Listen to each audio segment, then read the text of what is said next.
Hello साथीहरु, स्वागत छ तपाईहरुलाई फिल्मी हिट युट्युब च्यानलमा। साथीहरु, यतिखेर देशव्यापी रूपमा प्रदर्शन भइरहेको चाडा नेपाली चलचित्रहरू मनबिनाको धन, परान, जेरी अन टप र जारी दुई फिल्मले बक्स अफिसमा आजको दिन पार गरिसकेको छ। आजको दिन चाडल फिल्महरूको दिउँसभरिको अकुपेन्सी कस्तो रह्यो, आजको दिन चाडल फिल्मले बक्स अफिसमा कतिको कलेक्सन गर्न सफल भयो त, यसको बारेमा चर्चा गर्न गइरहेका छौं। भिडियोलाई पुरा हेरेर साथ दिनुहोला। सुरुमा हामी चर्चा गर्नेछौं मनबिनाको धन फिल्मको बक्स अफिस कलेक्सनको बारेमा। साथीहरु, अशोक दर्जी, सरोज खनाल, सन्तोष पन्त, निता ढुङ्गाना, बुद्धि तामाङ, एआर बुढाथोकी, बिना राउत आदि कलाकारहरूको मुख्य भूमिका रहेको चलचित्र मनबिनाको धन गएको शुक्रबारबाट देशव्यापी रूपमा प्रदर्शन भइरहेको छ। यो फिल्म नेपाल राज्यभरि लगभग 100 भन्दा बढी हलरमा प्रदर्शनमा आएको छ भने यो फिल्मले हलरमा यतिखेर राम्रै सोजहरू पाइरहेको छ। सुरुवातको समयमा निकै नै कम सोज पाएको यो फिल्मले यतिखेर वर्ड अफ माउथ फैलेसँगै यो फिल्मको दिनबदिन सोजहरू पनि बढिरहेको छ र बक्स अफिसमा पनि निकै राम्रो कलेक्सन गरिरहेको छ। यो फिल्म अशोक दर्जीको सङ्घर्ष र सफलताको कथावस्तुमा आधारित रहेको छ र फिल्मलाई पब्लिकहरूबाट राम्रो रेस्पोन्स मिलिरहेको छ। यो फिल्मको बक्स अफिस कलेक्सनको बारेमा चर्चा गर्ने भने हुन त चलचित्र विकास बोर्ड र निर्माण टिमको तर्फबाट अफिसियल कलेक्सन त सार्वजनिक भएको छैन, तर हामीले पाएको प्राप्त जानकारी अनुसार यो फिल्मले हिजो 6 दिनसम्ममा लगभग त 1 करोड 20 लाख भन्दा माथिको ग्रस कलेक्सन गरेको खबर प्राप्त भएको छ र आजबाट यो फिल्मले बक्स अफिसमा 6 दिन पार गरिसकेको छ। आज छैटौं दिन पनि यो फिल्मले बक्स अफिसमा निकै गजबको कलेक्सन गरेको छ। फिल्मको क्रेज पूर्वतिर त छनै छ, अरू ठाउँहरूमा पनि निकै गजबको देखिएको छ। बाँकेको सिने रोयलमा आज 6 वटा सोज पाएको थियो, 6 वटामा 6 वटै सोजहरू यो फिल्मले हाउसफुल गरेको छ भने लगभग त पाएको प्राय जसो सबै सोजहरू यो फिल्मले हाउसफुल गरेको छ। यो फिल्मको ओभरअल अकुपेन्सी हेर्ने भने बिहान मर्निङ शोमा लगभग त 40% माथिको अकुपेन्सी देखिएको थियो। दिउँसो अकुपेन्सीमा राम्रो जम देखियो, 70 देखि 80% को अकुपेन्सी देखिएको थियो भने अहिले इभिनिङ शोमा पनि यो फिल्मको अकुपेन्सी 70 देखि 80% को देखिएको छ र यो फिल्मको नाइट शोमा पनि अकुपेन्सी 50 देखि 60% को देखिएको छ। यसै कारणले गर्दाखेरि आज छैटौं दिन पनि मनबिनाको धन फिल्मले बक्स अफिसमा नर्मली पनि 20 देखि 25 लाखको ग्रस कलेक्सन गरेको खबर प्राप्त भएको छ र भोलि पनि थुप्रै हलहरूमा डिले भएको कारणले गर्दाखेरि धेरै हलहरूमा यो फिल्मको अकुपेन्सी निकै गजबको देखिएको छ। धेरै हलहरू अहिलेदेखि नै फास्ट फिल्ममा जान थालिसकेको छ। यसै कारणले गर्दा फिल्मको कलेक्सन भोलिको दिन पनि बब्बालको आउने देखिरहेको छ र साथै अब आउने हप्ता कुनै पनि नेपाली फिल्म रिलिज नहुने भएको कारणले गर्दाखेरि यो फिल्मले बक्स अफिसमा आउने हप्तामा पनि राम्रो कलेक्सन गर्ने सम्भावना देखिरहेको छ।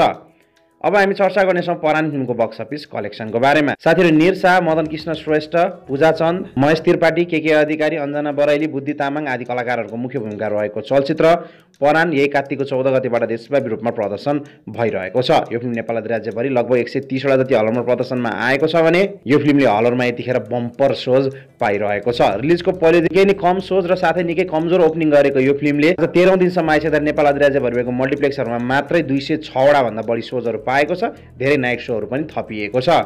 बक्स अफिसको के कुरा गर्नु, यो फिल्मले फाँडेको छ भन्दा फरक नपर्ला। यो फिल्म पारिवारिक जनरमा आधारित रहेको छ र फिल्ममा पब्लिकहरूबाट यस्तो पोजिटिभ रेस्पोन्स मिलेको छ कि यो फिल्मलाई यतिखेर दोस्रो पूर्णबहादुरको सारङ्गी भन्न थालिएको छ।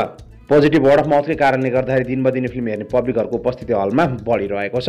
यो फिल्मको बक्स अफिस कलेक्सनको बारेमा चर्चा गर्ने हो भने यो फिल्मले हिजो 12 दिनसम्ममा लगभग त 5 देखि 5.5 करोडको बिचमा ग्रस कलेक्सन गरेको खबर प्राप्त भएको छ भने आजबाट यो फिल्मले बक्स अफिसमा 13 दिन पार गरेको छ। आज 13 दिन यो फिल्मले बक्स अफिसमा सुनामी नै लिएर आएको छ। बिहानैको ओभरअल अकुपेन्सी लगभग त 50% माथि देखिएको थियो। दिउँसो अकुपेन्सी 80 देखि 90% को देखियो भने इभिनिङ शोमा पनि अकुपेन्सी लगभग 80 देखि 90% कै देखिएको छ र तपाईलाई जानकारी नाइट शोमा पनि धेरै हलहरूमा यो फिल्मको 11 देखि लिएर 11:30 बजेसम्मको सोजहरू राखिएको छ, जुन सोजमा पनि बुकिङ भइरहेको छ र नाइट शोको पनि ओभरअल अकुपेन्सी यो फिल्मको लगभग त 70% सम्मको देखिएको छ। यसै कारणले गर्दाखेरि आज 13औं दिन परान फिल्मको कलेक्सन नर्मली पनि 1 करोड त आकै हुनुपर्छ। यो फिल्मको निर्माण टिम र विकास बोर्डको तर्फबाट कति कलेक्सन सार्वजनिक हुन्छ त्यो भने चाहिँ हेर्न बाँकी नै रहनेछ। यदि आज डिल्डे नभइदिएको भए साँच्चै नै यो फिल्मको कलेक्सन 1.5 देखि 2 करोड पक्कै पनि पुग्ने थियो। यो फिल्मले यो हप्ता अर्थात् भोलि बिहीबारसम्ममा 7 करोड भन्दा माथिको ग्रस कलेक्सन गर्ने देखिरहेको छ र अघि नै मैले भनिहालेँ अब आउने हप्ता पनि खासै फिल्म रिलिज छैन। यसै कारणले गर्दाखेरि अब आउने हप्ता यो फिल्मले बक्स अफिसमा झन धमाका मचाउने देखिरहेको छ।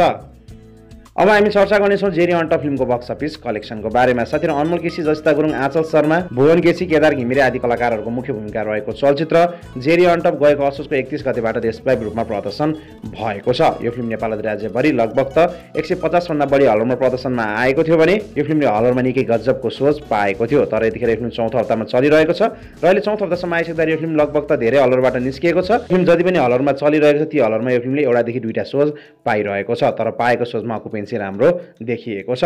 यो फिल्म रोमान्स ड्रामामा आधारित रहेको छ र यो फिल्मलाई पब्लिकहरूबाट निकै नै राम्रो रेस्पोन्स मिलेको छ। यो फिल्मको बक्स अफिस कलेक्सनको बारेमा चर्चा गर्ने भने यो फिल्मले हिजो 26 दिन बक्स अफिसमा पार गरुन्जेलसम्म नर्मली पनि 11 करोड 80 देखि 85 लाखको बीचमा ग्रस कलेक्सन गरेको खबर प्राप्त भएको छ र आजबाट यो फिल्मले बक्स अफिसमा 27 दिन पार गरिसकेको छ र आज 27औं दिन पनि यो फिल्मले बक्स अफिसमा राम्रै कलेक्सन गरेको छ। यो फिल्मले पाएको धेरै सोजहरूमा आजको दिन लगभग 30 देखि 50% को अकुपेन्सी लिएको छ भने ओभरअल अकुपेन्सी लगभग 20 देखि 30% को देखिएको छ। यसै कारणले गर्दाखेरि आज 27औं दिन पनि जेरी अन टप फिल्मले बक्स अफिसमा नर्मली पनि 2 देखि 3 लाखको बीचमा ग्रस कलेक्सन गरेको खबर प्राप्त भएको छ र जेरी अन टप फिल्म 2082 को तेस्रो हिट फिल्म मात्रै बनेको छैन, फिल्म 2082 को अहिलेसम्मको हाईएस्ट क्रसिङ फिल्म पनि बनिसकेको छ। अब हामी चर्चा गर्नेछौँ जारी 2 फिल्मको बक्स अफिस कलेक्सनको बारेमा। साथीहरु, दयाङ राई, मिरुना मगर, विजय बराल, बुद्धि तामाङ, रिचा शर्मा आदि कलाकारहरूको मुख्य भूमिका रहेको चलचित्र जारी 2 गएको शुक्रबारबाट देशव्यापी रूपमा प्रदर्शन भइरहेको छ। यो फिल्म नेपाल राज्यभरि लगभग 150 वटा भन्दा बढी हलहरूमा प्रदर्शनमा आएको छ भने यो फिल्मले हलहरूमा सुरुवातको समयमा निकै गजबको सोजहरू पाएको थियो र अहिले पनि त्यति खासै नराम्रो सोज त पाएको छैन, तर सुरुवातमा जति पनि सोज पाएको थियो त्यसलाई हेर्ने भने यो फिल्मको सोजहरू अहिलेसम्म आइसक्दाखेरि लगभग त आधी नै कम भएको छ। आज 6औं दिनमा यो फिल्म नेपाल राज्यभरि भएको मल्टिप्लेक्सहरूमा लगभग 120 देखि 21 वटा सोजहरू पाएको थियो। साथीहरु, जारी 2 फिल्म श्रीमान श्रीमती बीचको सम्बन्ध र साथै सोशल ड्रामामा आधारित रहेको छ र फिल्ममा पब्लिकहरूबाट मिक्स रेस्पोन्स मिलेको छ। हाफ टाइम पछाडिको पार्टलाई पब्लिकहरूबाट त्यति खासै राम्रो रेस्पोन्स मिलेको छैन। यसै कारणले यो फिल्मले बक्स अफिसमा जति कलेक्सन गर्छन् अपेक्षा गरिएको थियो त्यतिको कलेक्सन गर्न सकिरहेको छैन भन्दा फरक नपर्ला। हुन त जति पनि गरिरहेको छ त्यसलाई खासै नराम्रो भनिहाल्न पनि मिल्दैन, तर यो फिल्मको पहिलो पार्ट जारीले बक्स अफिसमा जुन किसिमको धमाका मचाएको थियो त्यस्तै धमाका यो फिल्मले मचाउने अनुमान गरिएको थियो र मचाउँथ्यो पनि यदि जारी जस्तै जारी 2 पनि बनिदिएको भए। साथीहरु, जारी 2 फिल्मको बक्स अफिस कलेक्सनको बारेमा चर्चा गर्ने हो भने यो फिल्मले जो 5 दिनसम्म आइसक्दाखेरि लगभग त 3 करोडदेखि लिएर 3 करोड 20 लाखको ग्रस कलेक्सन गरेको खबर प्राप्त भएको छ र आजबाट यो फिल्मले बक्स अफिसमा 6 दिन पार गरिसकेको छ र आज 6औं दिन पनि यो फिल्मले बक्स अफिसमा राम्रो कलेक्सन गरेको छ। पूर्वतिरको के कुरा गर्नु, पूर्वतिर आज पनि यो फिल्मले जति पनि सोजहरू पाएको थियो लगभग त सबै सोजहरू हाउसफुल गरेको थियो र दमकको डिम्याक्स हल, धरानको फ्रेन्च सिनेमा जस्तो हलमा त आजको दिन पनि यो फिल्मको टिकट पाउनलाई मुस्किल परेको थियो। आजको दिन यो फिल्मले पूर्वमा मात्र धमाका मचाएन, काठमाडौँ उपत्यकामा पनि यो फिल्मको धमाका बब्बालको देखिएको छ। राति 10 बजेदेखि लिएर 11:45 सम्मको सोजहरू यो फिल्मले हाउसफुल गरिरहेको छ। यो फिल्मको ओभरअल अकुपेन्सीको बारेमा चर्चा गर्ने बिहान मर्निङसम्म लगभग त 20 देखि 25% को देखिएको थियो। दिउँसो अकुपेन्सीमा राम्रो जम देखियो, 50 देखि 60% को अकुपेन्सी देखियो भने इभिनिङ सोमा पनि लगभग त 50 देखि 70% को अकुपेन्सी देखिएको थियो र अहिले नाइट सोमा पनि फिल्मको अकुपेन्सी हेर्ने हो लगभग त 50 देखि 60% हाराहारीमै देखिएको छ। यसै कारणले गर्दा आज 6औं दिन जारी 2 फिल्मले बक्स अफिसमा नर्मली पनि 30 लाख भन्दा माथिकै ग्रस कलेक्सन गरेको खबर प्राप्त भएको छ। जारी 2 को क्रेज पूर्वमा अझै पनि रोकिने देखिरहेको छैन। पूर्वमा मात्र नभइकन काठमाडौँ उपत्यका, पोखरादेखि लिएर अरू ठाउँहरूमा पनि आउने दिनहरूमा फिल्म बक्स अफिसमा अझै राम्रो कलेक्सन गर्ने सम्भावना देखिरहेको छ। साथीहरु, यो त थियो देशव्यापी रूपमा प्रदर्शन भइरहेको चारवटा नेपाली चलचित्रहरूको आज दिउँसभरिको अकुपेन्सी र आजको बक्स अफिस कलेक्सन। तपाईले प्रदर्शन भइरहेको चारवटा फिल्महरू मध्ये कुन कुन हेर्नुभयो प्लिज आफ्नो कमेन्ट सेक्सनमा कमेन्ट गर्न भने नबिर्सिनु होला। हस्त साथीहरु, आजलाई दिनै फेरि पनि यस्तै न्युज तपाईहरुको माझमा लिएर आउने छौं। तपाईलाई हाम्रो भिडियो मन पर्यो भने भिडियो लाइक गरिदिनु होला र नेपाली कलाकार चलचित्रको बारेमा साथै बक्स अफिस कलेक्सनको बारेमा पल खबर सुन्नको निम्ति हाम्रो च्यानललाई पनि सब्स्क्राइब गरिदिनु होला। हस्त नमस्ते।